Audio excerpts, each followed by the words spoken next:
Olá galera, eu sou a Verônica Pedrosa, criadora do canal Crimes Franceses. Se você já conhece o meu trabalho, já está aqui me apoiando todo sábado, muito obrigada pela sua presença aqui mais uma vez. Se você está chegando novo, está chegando nova, seja muito bem-vindo, seja bem-vinda e já fica sabendo que esse canal aqui é pra gente refletir, pensar, pra gente ficar sabendo que as pessoas são uma caixinha de surpresa e que infelizmente a gente não conhece ninguém.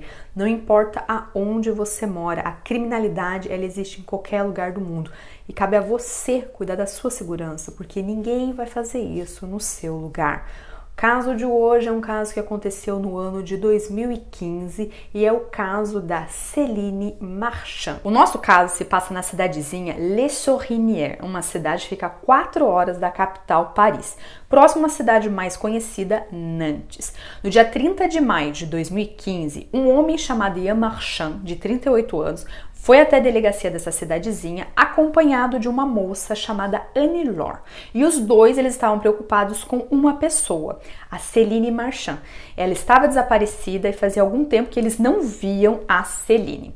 De cara, o Ian se apresentou ali para a polícia, né, dizendo que era o marido e que ele tinha discutido com a esposa no mês de abril. Ele disse que queria a separação e depois dessa discussão ela saiu de casa. Ela saiu com mais ou menos 14 mil reais em notas, assim, dinheiro vivo, e o celular dela. E disse que ia para casa de uma tia, que ela queria pensar na vida, refletir, que ela não queria separar. Eles tinham filhos pequenos, um de 3, o outro de 5, então ela não queria uma separação. Então ela falou, vamos, deixar a poeira baixar, eu vou respirar na casa da minha tia, depois eu volto e a gente conversa.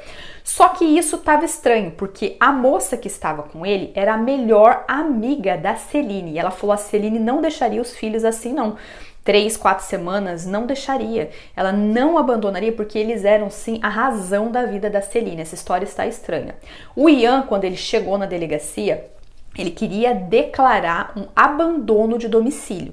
E a melhor amiga falava que não, que era um desaparecimento. Então a polícia tinha duas versões diferentes e foi dessa maneira que a investigação começou. No finalzinho do interrogatório do Ian e da Anne-Laure, a polícia pôde ver no celular dos dois que eles tinham mensagens da Céline. Ela mandava mensagem de vez em quando dizendo que estava tudo bem, que ela estava esfriando a cabeça dela, que ela ia voltar, pedindo informações sobre os filhos, ela queria saber se os filhos estavam bem. Só que eles deixaram claro que não tinha ligação, eles não conseguiam falar com a Céline, por isso que eles estavam bem preocupados.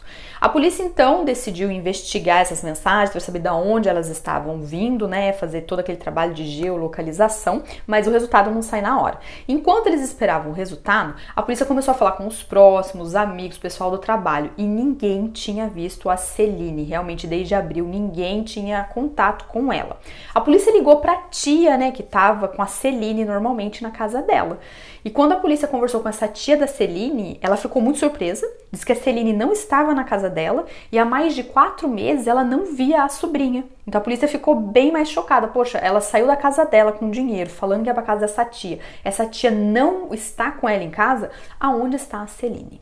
Até então a polícia não sabia e estava esperando o resultado das análises das mensagens do celular. Vou falar para vocês um pouco da vida da Céline.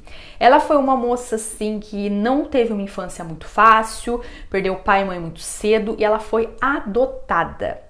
E ela era muito grata por essa adoção, ela gostava muito de estar presente na vida dessa família que acolheu a Céline, ela era muito responsável, estudiosa, ela queria aproveitar essa segunda chance, na cabeça dela era assim, uma segunda chance que eu tô tendo, uma segunda família, eu quero fazer bem. A família que adotou a Céline era uma família muito bem de vida, eles eram ricaços, tinha empregado na casa, pra vocês terem ideia, a Céline ela não precisava cozinhar, tinha gente que fazia comida, ela não precisava limpar a casa, sabe? Ela vivia super bem mesmo, uma vida boa de viagens, passeios, era uma vida muito boa, por isso que ela era muito grata e fazia por merecer. Ela agradecia muito por essa adoção e respeitava muito os pais adotivos.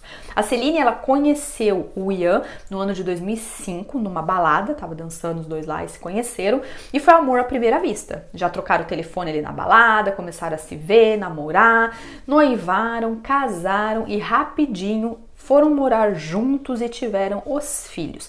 Aparentemente era um casal assim muito bonito de se ver, porque eles tinham dinheiro, né? Então não tinha aquele problema de grana, financeiro, nada. Eles viviam bem, viajavam, aproveitavam com os filhos e era assim uma família assim cheia de harmonia. A investigação continuou de pouquinho em pouquinho e a polícia tinha duas teses. A primeira era que a Celine, ela tirou a própria vida, porque ela não queria separar, né? Ela não ia aguentar ser uma mãe solteira, tal. Só que os próximos ali, o pessoal da família, eles falaram que não, ela era muito alegre, ela tinha tudo que ela queria e no passado da Celine, ela já tinha perdido a mãe dela e tinha sido adotada. Ela não queria isso para os filhos, ela queria ser uma mãe presente. Então a polícia realmente descartou essa tese do suicídio rapidamente. A segunda tese é que a Celine tinha um amante. Então ela estava com essa pessoa e essa pessoa estava bancando a Celine, porque ela simplesmente assim evaporou e não tinha nenhuma movimentação na conta dela, não tinha nenhuma movimentação em hospital, ela não usou a carta de saúde dela, ela simplesmente sumiu. Para ela ter sumido desse jeito, alguém estava bancando ela, né? Mas a polícia olhou todo o histórico do telefone da Celine, conversou com os próximos, os amigos, a melhor amiga, e todo mundo foi assim correto dizendo que não, ela não tinha amante e ela realmente vivia para os filhos e para o marido Ian. A polícia continuou entrando em contato com pessoas mais próximas, reinterrogou a amiga Annie Lor, porque falaram, poxa, você, né, tá recebendo mensagem, o que você sabe? Ela não sabia de nada realmente, a polícia tentou pôr ela na parede, olha, você sumiu com ela, você tem algum caso com o Ian, tá acontecendo alguma coisa, e eles viram que ela realmente não estava sabendo de nada, e ela estava realmente preocupada com a amiga. E a polícia reinterrogou esse marido, o Ian, para saber mais detalhes. Só que nesse segundo interrogatório, o Ian ele começou a falar datas erradas, ou datas diferentes do primeiro interrogatório. Ela tinha sumido no dia 20 de abril, depois já não era mais no dia 20, era dia 25, e ele estava se confundindo com muita coisa que ele falou no primeiro interrogatório. Aí isso deixou a polícia com a pulga atrás da orelha, né? Poxa, se a história é vivida uma vez só e a pessoa começa a mudar, tem alguma coisa estranha isso aqui. Então a polícia focou no marido, colocou o Ian sob escuta telefônica, começaram a seguir para ver se tinha mais pistas e conversar com os próximos sobre esse marido, que começou a ser o suspeito número 1 do sumiço da esposa. A polícia percebeu que o Ian, desde o comecinho do casamento, ele era bem desrespeitoso. Ele tinha várias amantes, ele era bem escancarado. A Celine, ela sabia disso, ela aceitava porque ela amava demais o Ian. Então ela sabia das traições, ela aceitava. O Ian, ele gostava de ostentar o dinheiro que não era dele, né, minha gente? Quem tinha grana era a Celine, mas como ele casou com ela, ele ficava ostentando casa, ia pra bar, ia pra restaurante, tinha moto, gostava de viajar, e ele ostentava mesmo, mas nada era dele. Então a polícia viu, poxa, esse cara é mau caráter, usa o dinheiro da esposa. E qual que é? A polícia viu que durante todo o desaparecimento da esposa, ele estava vivendo uma vida normal. Ele ia pro bar, ele ia pro restaurante, ele dava rolê na cidade. Tava estranho, você com uma esposa desaparecida vive normalmente como se nada tivesse acontecido? A polícia continuou focando mais e mais nesse marido. Conversando com os próximos do Ian, os amigos, colegas, a família, todo mundo falava a mesma coisa. O Ian, ele conta muita historinha, o Ian ele é muito mentiroso, ele gosta de manipular, as coisas têm que ser do jeito dele. Às vezes ele falava que ele trabalhava no emprego, que ele era empreendedor e não era nada, o cara estava desempregado. Então ele contava muita historinha. A polícia percebeu também na escuta telefônica que o Ian, ele tinha uma amante fixa, uma tal de Jennifer. Vou chamar ela de Jennifer aqui porque o nome dela não foi divulgado. E a polícia percebeu que essa tal de Jennifer, ela era muito próxima à família, porque ela era uma empregada da casa e ela ia buscar as crianças da escola e levava para casa, ficava na casa, ajudava no jardim, sabe? Uma pessoa que estava ali na casa para ajudar. Aí isso deixou a polícia mais intrigada ainda. O cenário que a polícia começou a desenhar ali era o seguinte: o Ian, ele queria sim viver esse romance com a Jennifer, mas ele era casado com a Celine. E a Celine que proporcionava a vida boa do Ian, não é verdade? Ela que era a ricona aí da história.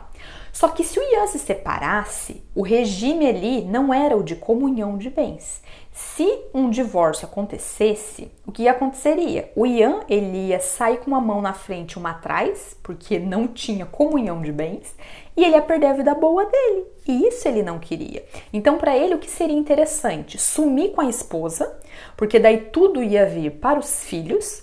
Ele, ficando ali para guardar os filhos, né? Ele seria o responsável pelos 2 filhos. Ele ia se beneficiar de tudo isso, ia ficar na casa, ia ter a grana, então para ele isso seria uma coisa boa. A polícia estava então imaginando que esse marido sumiu com a esposa para ficar com a grana. No dia 17 de junho de 2015, a Jennifer ela foi para o interrogatório e de cara ela abriu o jogo, não escondeu nada, disse que era sim a amante do Ian, fazia tempo que eles estavam saindo e o objetivo dos dois era vamos separar, né, porque ela também tinha o relacionamento dela, o Ian tinha o relacionamento com a Celine e o plano comum dos dois era a gente se separa, né, para fazer as coisas direitinho e vamos viver o nosso amor aqui. E esse era o plano da Jennifer e do Ian. E ela disse também para a polícia que desde o mês de abril ela estava morando na casa do casal, porque a Celine tinha desaparecido. Então, o Ian convidou, né, a amante para estar morando ali na casa com ele, para estar ajudando com as crianças. E ela foi numa boa, sem questionar nada, minha gente. Quando a análise das mensagens do celular da Celine chegou, né, o histórico do celular da Celine, a polícia comparou com o celular do Ian. E a polícia viu uma coisa que deixou eles bem assim perturbados.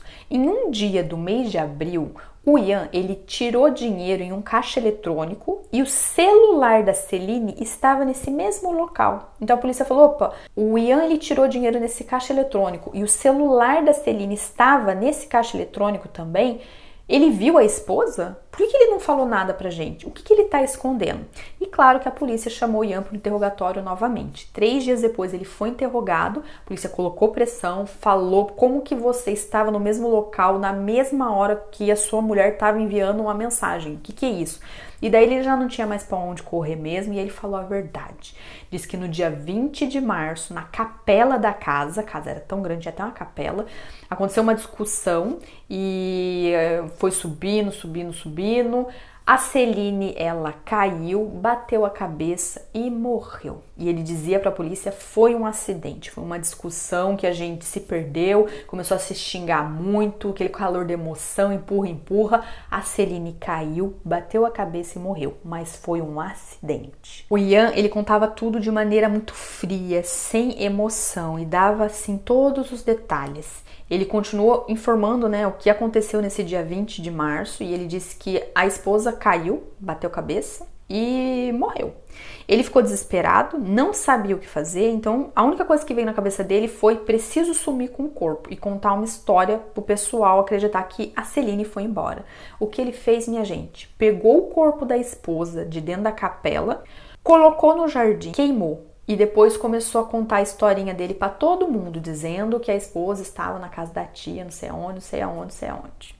Essa foi a história dele. Claro que depois de toda essa confissão, ele já ficou preso, pois ele ia responder pelo assassinato da esposa. Quanto mais a polícia conversava com Ian, mais a polícia via que ele tinha uma personalidade sociopata, bem assim psicopata, ele tentava manipular todo mundo, sabe? Ele era bem convincente até. Só que a polícia não estava acreditando nessa historinha de acidente, não. Então a polícia, depois de alguns dias, foi até a casa do casal, mais precisamente na capela, e jogaram um Blue Star. Quando a polícia jogou o Blue Star, a polícia viu que tinha vários respingos de sangue em lugares diferentes. Então não caiu e bateu a cabeça, poxa, alguma luta aconteceu, uma briga, né, aconteceu aqui, porque tinha várias marquinhas de sangue. Ele não falou isso para a polícia, o Ian. A polícia foi também até o final do jardim, onde o Ian informou ter queimado o corpo da esposa, que essa era a maneira que ele achou na cabeça dele de sumir com a esposa. A polícia fuçou todo o jardim e a única coisa que eles encontraram foram os dentes da Celine. Todo o resto, o fogo tinha acabado. Numa reconstituição que foi feita meses depois, o Ian ele decidiu mudar a versão dele. Ele contou para a polícia que ele convidou a esposa para estar indo até a capela, disse que queria conversar com ela, era um lugar calmo ali da casa. Quando a Celine entrou na capela, ele estava com uma pá na mão, escondido. Então ela foi entrando na capela, ele pegou a pá e bateu várias e várias vezes na esposa aqui na nuca, atrás, né, na cabeça. E foi dessa maneira que ela caiu no chão e perdeu a vida, e foi por isso que a polícia viu que estava cheio de respingo de sangue em tudo quanto é lugar. Então até então aí ele estava contando a verdade até que enfim. E ele disse para a polícia que ele fez o que fez porque a Jennifer, a amante fixa, disse que se ele não fizesse nada até o dia 20 de março, eles iriam acabar o relacionamento. Então ele tinha um ultimato, era a última data dele. Então ele joga isso pra amante, fala, olha, ela falou pra mim que se no dia 20 não tivesse sumido com a minha esposa, não tivesse tomado nenhuma decisão, a gente não ia ter mais esse relacionamento. Então ele falou, no dia 20, eu sabia que eu queria viver esse relacionamento, né, essa história com a Jennifer. Eu realmente tirei a vida da minha esposa Celine, porque eu não conseguia falar com ela sobre separação. Então, para mim, o mais fácil foi tirar a vida dela, para viver a minha história feliz com a minha amante, a Jennifer. A investigação estava avançando muito bem. A polícia pensava numa premeditação, porque ele convidou a esposa para ir até a capela, ele tinha uma pá ali com ele, então ele premeditou tudo isso antes. A polícia queria saber se essa amante seria realmente esse estopim, se ela teve alguma coisa e se ela estava na hora do crime. A polícia conversou muito com a Jennifer, olhou vários históricos do telefone dela, as mensagens trocadas e não tinha nada de pressão. Ela nunca pressionou ele, suma com a sua esposa, suma com ela é um empecilho, não tinha nada nesse sentido. Realmente era o Ian que queria se livrar da esposa dele e fez tudo o que fez. O Ian estava lá preso, esperando o julgamento dele e é claro, aquelas análises psicológicas foram feitas. A personalidade do Ian era aquela personalidade perverso, narcisista, sociopata. Tudo que ele fazia era pra ele. Ele só se importava com ele e ele não pensava em mais ninguém, seja filho, seja mulher, pai e mãe. Era ele. Ele era muito manipulador, mentiroso e ele era muito convincente. Ele contava as coisas tão bem, de uma maneira assim tão cheia de charme e tal. Sabe aquela pessoa que sabe falar? Era o Ian, e ele tinha essa personalidade que não é nada top. O julgamento desse cara aconteceu no ano de 2018, e no julgamento ele estava assim, sem emoção, neutro, dava todos os detalhes, às vezes com algumas diferenças, porque ele ficava mudando a história. Ele nunca sentiu remorso pelo que ele fez e ele nunca pediu desculpas para a família da Celine. Ele simplesmente dizia que ele tinha medo do divórcio, que ele tinha medo de perder os filhos. Durante o julgamento ficou bem claro para a polícia como ele era manipulador e bem assim, ele tentava envolver com as palavras dele, porque ele estava contando historinha em cima de historinha e estava se contradizendo. Nada que ele falava era verdade. Tinha muita contradição. Como fazia 3 anos ali que ele estava mentindo, trocando a versão, mudando a versão, tal, nada mais fazia sentido. A pena desse cara veio, ele pegou 30 anos de prisão fechada e ele perdeu o direito de pai. Ele não pode se aproximar dos filhos e nem pode falar com os filhos quando ele for solto. Atualmente, os 2 filhos, eles vivem com a tia paterna, ou seja, eles vivem com a irmã do assassino da mãe. Esse foi o nosso caso de hoje, mais um caso aí pra gente pensar, refletir, ficar em alerta. Eu nunca vou entender como que um acidente, a pessoa fica desesperada e fala, foi um acidente, eu não sabia o que fazer com o corpo, eu queimei, eu sumi, eu cortei. Se realmente é um acidente, você tá discutindo com a pessoa, empurra a pessoa, ela cai da escada, liga pra polícia, não é verdade? Olha, eu tava discutindo aqui, empurrei, caiu, não foi a minha intenção, aconteceu. A polícia chega no local, vai, né, verificar tudo e realmente vê que foi um acidente, aconteceu uma briga, né, tava todo mundo ali no calor da emoção, empurra, alguém caiu, foi um acidente. Mas pra que sumir com o corpo? Você sabe que você vai pra cadeia de qualquer jeito. E o que me deixa sempre muito triste é saber que os inocentes são as pessoas que mais sofrem. Esse Ian, ele era muito narcisista, egoísta e só pensava nele, e atualmente quem mais sofre com a perda da mãe e do pai são as 2 crianças. Muito obrigado pela sua presença até aqui e até o próximo vídeo, galera.